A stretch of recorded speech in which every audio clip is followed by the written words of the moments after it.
बिस्मिल्लाहिर्रहमानिर्रहीम। अस्सलाम वालेकुम।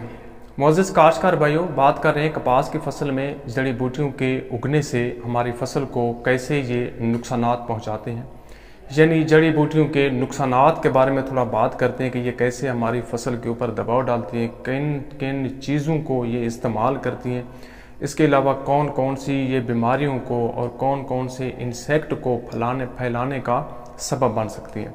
इसके ऊपर थोड़ा नज़र डालते हैं, जो कि बहुत ही हमारा इम्पॉर्टेंट टॉपिक है।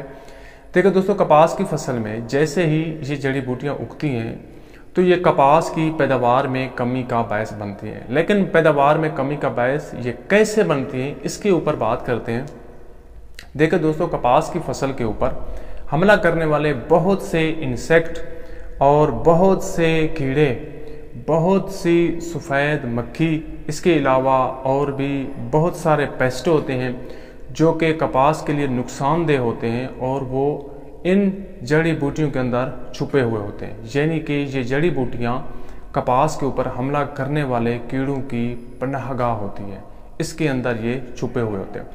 इसके अलावा दोस्तों, जितनी भी हम लोग खुराकें इस्तेमाल करते हैं अपनी फसल के लिए, खादें डालते हैं या पानी डालते हैं, तो उसमें से 50% ये जड़ी बूटियाँ इस्तेमाल कर लेती हैं और 50% हमारी फसल को मिलता है। तो ज़ाहिर है इससे भी हमारी फसल को एक पूरी खुराक और मेयारी न्यूट्रिएंट्स नहीं मिल पाते, जिसकी वजह से हमारी जो फसल होती है वो कमज़ोर हो जाती है। उसके अंदर क़ुव्वत मदाफ़ियत जो है ना इतना ज़्यादा मजबूत नहीं होती, जिसकी वजह से उसके ऊपर बीमारियों का हमला हो जाता है और पैदावार में कमी आ जाती है। इसके अलावा दोस्तों, ये बहुत से जो है ना जिस तरह एक पतंगरोड वायरस होती है और इसके अलावा मिलीबग होती है, इनके भी फैलाने का ये हमारी फसल में सबब बनती हैं।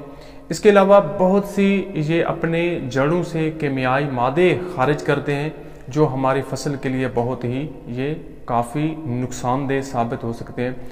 तो दोस्तों, ये थे जड़ी बूटियों के नुकसानात। यानी ये जड़ी बूटियाँ अगर हमारी फसल में उगाती हैं, हम लोग इनको वक्त के ऊपर कंट्रोल नहीं करते, तो हमारी खुराक का 50% इनके ऊपर ज़ाय हो जाता है। जब 50% खुराक यही हासिल कर लेती हैं तो फिर हमारी फसल जो होती है वो कमज़ोर हो जाती है और बहुत सारे कीड़े मकोड़े, इसके अलावा फसल के ऊपर हमला करने वाले पेस्ट, उनके लिए ये पनाहगाह बन जाती है। अपनी जड़ों से ये कीमियाई मादे खारिज करके हमारी फसल को नुकसानात पहुंचाती हैं। तो दोस्तों, उम्मीद करता हूं कि आप लोगों को मेरी ये छोटी सी वीडियो पसंद आई हो।